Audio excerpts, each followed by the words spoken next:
Welcome friends, DA মামলা নিয়ে অত্যন্ত গুরুত্বপূর্ণ আপডেট দেব এই মুহূর্তে। পাওয়া গেছে, সেই আপডেট পাওয়া গেছে।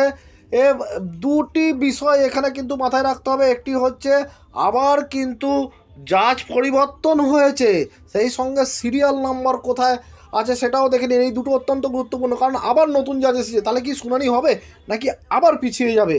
দেখে রাখুন। এই যে কনফারেন্স অফ স্টেট গভর্নমেন্ট এমপ্লয়িজের সাধারণ সম্পাদক মলয়বাবু আপডেটটি দিয়েছেন।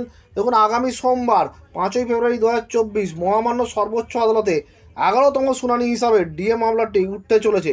Honourable justice Rishikesh Roy and honourable justice Prashant Kishore Mishra. এই যে তাহলে দেখলেন জাজ চেঞ্জ হয়ে গেছে। সঞ্জয় কারোল ছিলেন, কিন্তু এখানে দেখা যাচ্ছে যে প্রশান্ত কুমার মিশ্রা এসছেন, মাননীয় জাজ এসছেন। তাহলে জাজ কিন্তু চেঞ্জ হয়ে গেল, ফলে শুনানিটা কী হয় সেটা দেখতে হবে। এবারে দেখুন, court room number 6 serial number 60, মানে অনেকটা পেছন দিকে রয়েছে, যেটা কিন্তু আমাদের বারবার একটা আশঙ্কা থাকে যে সিরিয়াল নাম্বার আগের দিকে থাকলে ভালো।